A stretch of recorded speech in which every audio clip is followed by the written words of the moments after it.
வணக்கம். நான் உங்கள் ஜோதிடாசான் வஜ்ரம் அருள்ராம். உறவுகளே, ஜோதிட அடிப்படை பயிற்சி வகுப்பு பகுதி 16. இன்றைக்கு கிரகத்தின் தன்மைகள் என்ற பாடத்திட்டத்தின் தொடர்ச்சியை நாம் பார்க்க இருக்கிறோம். நேற்று இதனுடைய தன்மைகள் பாதியை பார்த்தோம். அது சின்னதாக ஒரு நினைவூட்டல். கிரகம் என்பது தன்னுடைய ஆளுமையை அதிகமாக செலுத்தக்கூடிய வீடு உச்ச வீடு. தன் சொந்த வீடாக பாவிப்பது ஆட்சி வீடு. அதன் பிறகு மூலத்திரிகோண வீடு.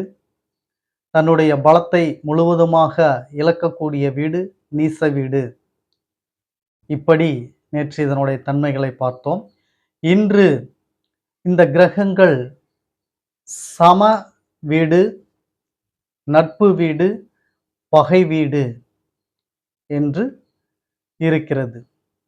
அதாவது நீங்கள் முறையாக வரிசைப்படுத்திக் கொள்ளுங்கள். ஒரு கிரகங்கள், அதாவது ஒரு கிரகம், ஏன் 7 கிரகங்கள் எடுத்துக்கொள்ளுங்கள். இந்த கிரகங்கள் மேசம் முதல் மீனம் வரை உள்ள ராசிகளில் எவ்வாறு உறவு வைத்துக் கொள்கிறது என்று நீங்கள் அறிந்திருப்பீர்கள். ஒவ்வொரு கிரகங்களும் ஒரு வீட்டை உச்ச வீடாகவும், ஆட்சி வீடாகவும், மூலத்திரிகோண வீடாகவும், அடுத்தது நட்பு வீடாகவும், சம வீடாகவும், பகை வீடாகவும், இறுதியில் நீச்சம் வீடாகவும். அப்படியே இதற்கு மதிப்பெண் வழங்குங்கள். 120, 100க்கு 120 மதிப்பெண் உச்ச வீடு, 100க்கு 100 மதிப்பெண் ஆட்சி வீடு, 100க்கு 80 மதிப்பெண் மூலத்திரிகோண வீடு, 100க்கு 50% நட்பு வீடு, 100க்கு 30% சமவீடு, 100க்கு 0% பகை வீடு. சிலர் 25% பகை வீட்டுக்கு தருகின்றார்கள்.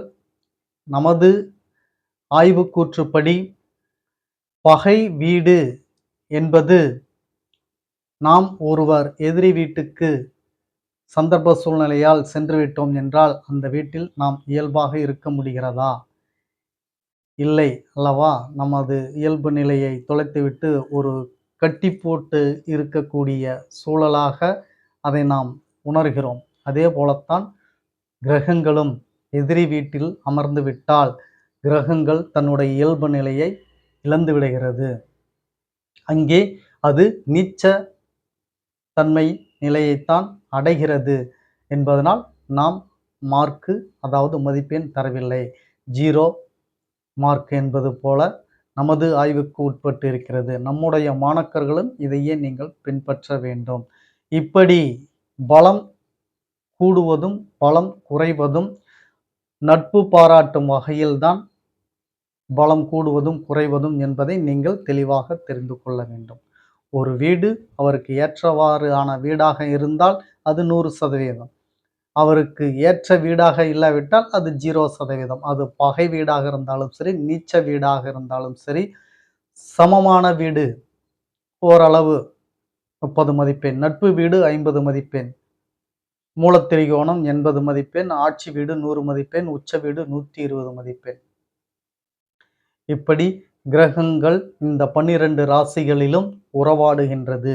எந்த ராசி இவர்களுக்கு நட்பு ராசியாக வருகிறதோ, சமராசியாக வருகிறதோ, உச்ச ராசியாக, ஆட்சி ராசியாக, மூலத்திரிகோண ராசியாக வருகிறதோ, அங்கே அந்த கிரகங்கள் அந்த அளவிற்கு பலம் வாய்ந்து இருக்கிறார்கள் என்று அர்த்தம். அவர்கள் நல்லதை தருவார்கள் என்று அர்த்தம். இதை நன்கு புரிந்து கொள்ளுங்கள் உறவுகளே. இதனுடைய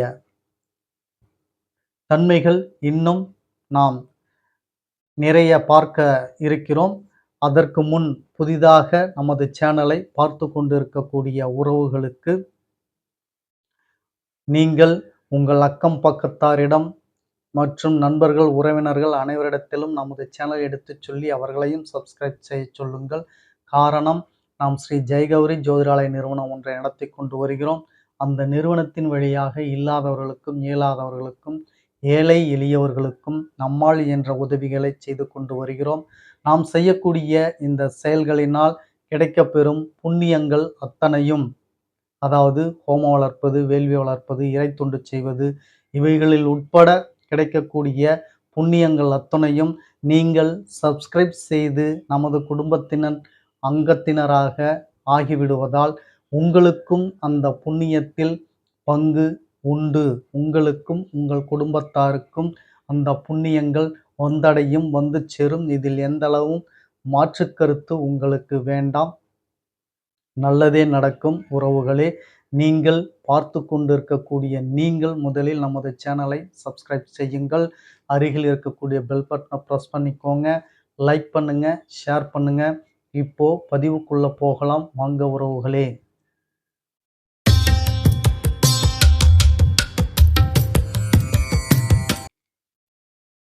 உறவுகளே,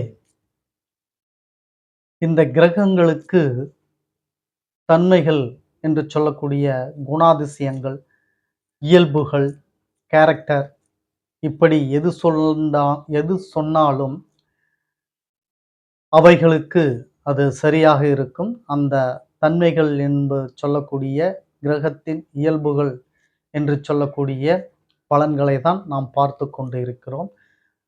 இந்த கிரகங்கள் இதனுடைய நிறத்தை பற்றி இப்பொழுது பார்த்து விடுவோம். இந்த நிறங்கள் முதலாவதாக கிரக அந்தஸ்தில் முதலாவதாக இடம்பெறக்கூடிய சூரியன் சிகப்பு நிறம், சந்திரன் வெண்மை நிறம், செவ்வாய் சிகப்பு நிறம்,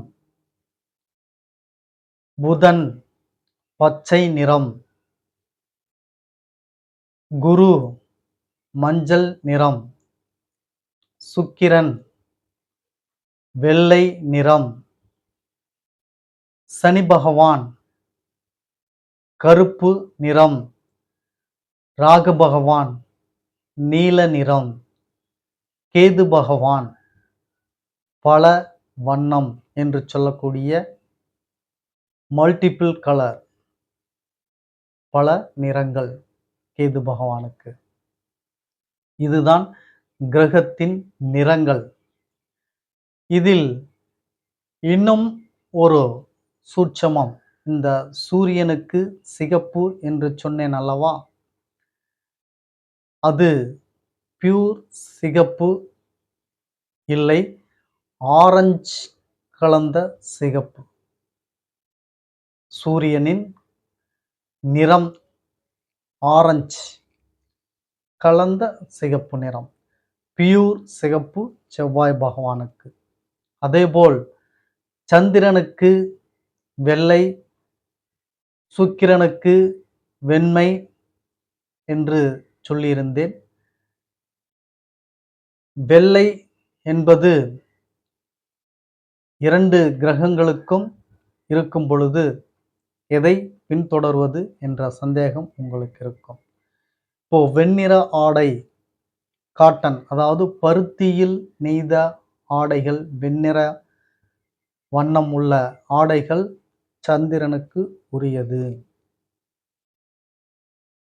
பகட்டான ஆடம்பரமான பட்டில் நெய்யக்கூடிய வெண்மை சுக்கிரனுக்கு உடையது. இதெல்லாம் மிகப்பெரிய சூட்சமம். எந்த ஜோதிடர்களும் சொல்லித்தர மாட்டார்கள். வெண்மை சந்திரனுக்கும் வெண்மை, சுக்கிரனுக்கும் வெண்மை. என்ன வேறுபாடுகள் என்று பார்த்தீர்கள் என்றால் இதுதான் வேறுபாடு. இவையெல்லாம் எதற்காக சொல்கிறோம் என்று ஓரளவு உங்களுக்கு விளங்கியிருக்கும். இதில் ஆர்வமுள்ளவர்கள் முழுவதுமாக கணித்து கூட இருப்பீர்கள். உண்மைதான். ஒருவருக்கு லக்னத்தில் சுக்கிரன் அமர்ந்து விட்டால் பட்டு பீதம்பரம் பகட்டுடன் ஆடம்பரம் கெத்தாக பந்தாவாக இருப்பார். இந்த சுக்கிரனின் தன்மைகள் அப்படி. இந்த பலன் நீங்கள் சொல்லிவிட்டால் வந்த ஜாதகர் ஆமாம் அப்படித்தான் இருக்கிறேன், சிறப்பு ஐயா, சூப்பராக சொன்னீர்கள் என்று சொல்வார்.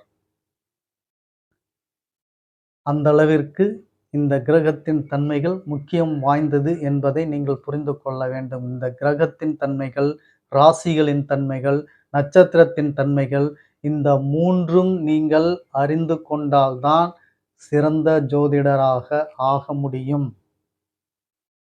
அதைத்தான் நான் தற்பொழுது உங்களுக்கு நடத்தி கொண்டு வருகிறேன். அதை எப்படி நீங்கள் ஜாதகத்தில் கனெக்ட் பண்ணுவது, அதாவது இணைத்து சொல்வது என்பதற்கு ஒரு சாம்பிள் தான் இந்த உதாரணம் உங்களுக்கு நான் சொல்லி காட்டியது. இப்படித்தான் ஜாதக பலாபலன்கள் எடுப்பது. அப்போ நீங்கள் மனனம் செய்யாமல் எதையும் எடுக்க முடியாது, எதையும் நீங்கள் சொல்ல முடியாது. எனவே நான் சொன்ன அத்தனையும் மனனம் செய்து வைத்துக் கொள்ளுங்கள். சரி, இந்த கிரகங்களின் நிறங்கள் அறிந்து கொண்டீர்கள். இந்த கிரகங்களின் நிறங்கள் அல்லாமல் தசா ஆண்டுகள் உங்களுக்கு ஏற்கனவே சொல்லியிருக்கிறேன், தெரிந்திருக்கும்.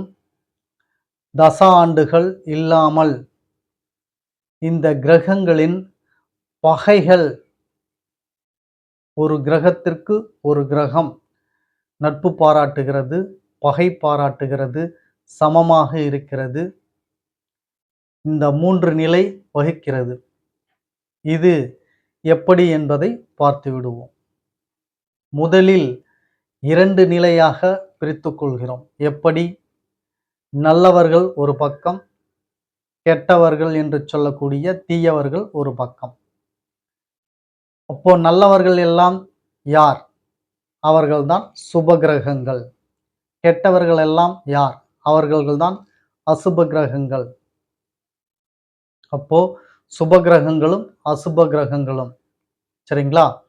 இப்போ சுப கிரகங்கள் என்பது முதலாவதாக சுக்கிரன், புதன், குரு, வளர்பிறை சந்திரன். அது என்ன ஐயா வளர்பிறை சந்திரன்? சந்திரன் என்றாலே சுபகிரகம் என்றுதான் நான் படித்திருக்கிறேன், கேட்டிருக்கிறேன். அது ஒரு கருத்துக்கள் அடங்கிய பதிவு. அதை சொல்ல வேண்டும் என்றால் 2 நாள் அதற்கு பதிவுகள் போட வேண்டும். அந்த அளவிற்கு மிக சிறப்பான பதிவாக இருக்கும். பின்னே நாம் அதை பார்ப்போம். இப்பொழுது சுபகிரக வரிசையில் நீங்கள் தெரிந்து கொள்ளுங்கள். முதலாவதாக சுக்கிரன், 2வதாக புதன், 3வதாக குரு, 4வதாக வளர்பிறை சந்திரன். அடுத்தது அசுப கிரகங்கள். சூரியன், செவ்வாய், சனி, ராகு கேதுக்கள். மீண்டும் சொல்கிறேன், ராகு கேதுக்களுக்கு கிரக அந்தஸ்துகள் கிடையாது. அது உருவமில்லாத நிழல் கிரகம் என்று சொல்வார்கள்.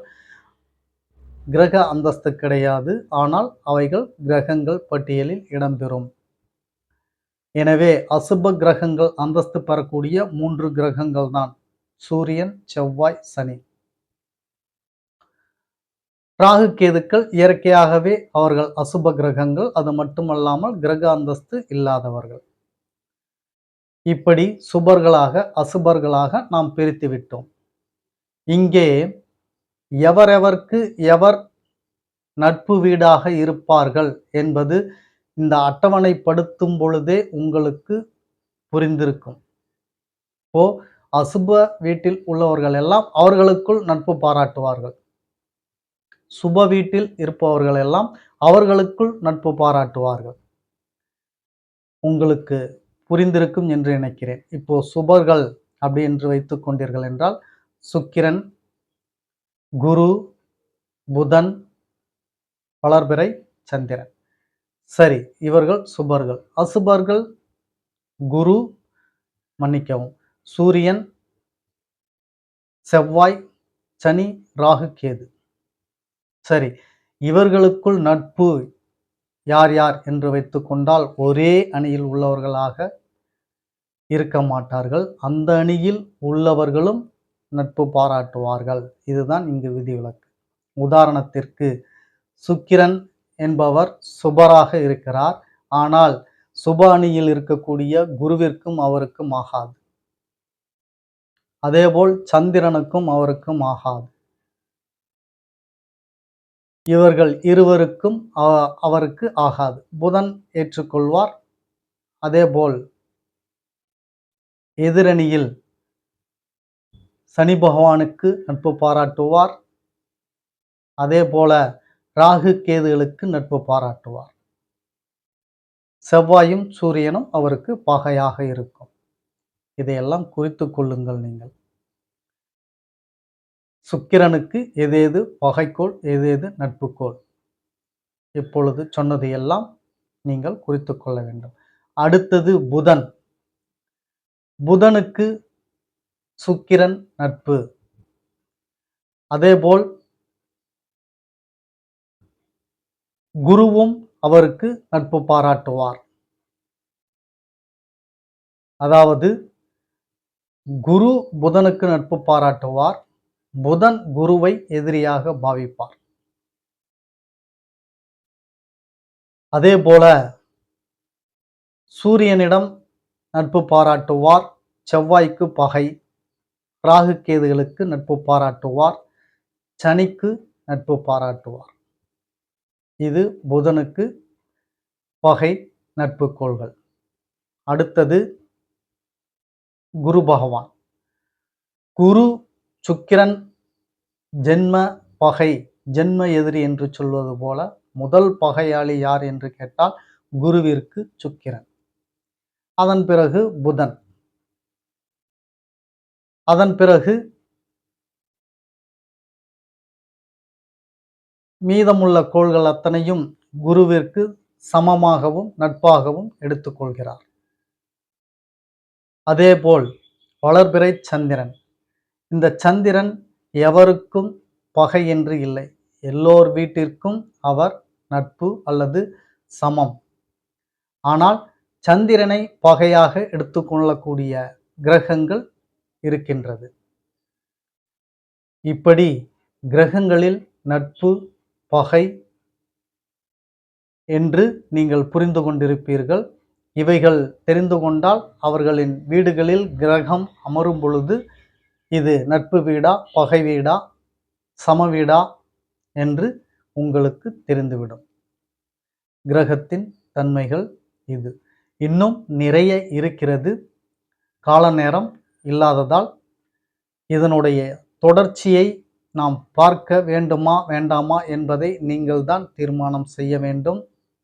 எமக்கு புதன்கிழமை வரைக்கும் நான் கால அவகாசம் கொடுத்திருந்தேன். யாரும் அதற்கு எந்தவிதமான பதிலும் தரவில்லை. எனவே தந்தீர்கள் என்றால் பாடத்திட்டம் உங்களுக்கு தொடரும். இல்லாவிட்டால் பாடத்திட்டம் நிறைவு பெறும் என்று சொல்லிக்கொண்டு எப்பொழுதும் நமது பதிவுக்கு ஆதரவு தாருங்கள்.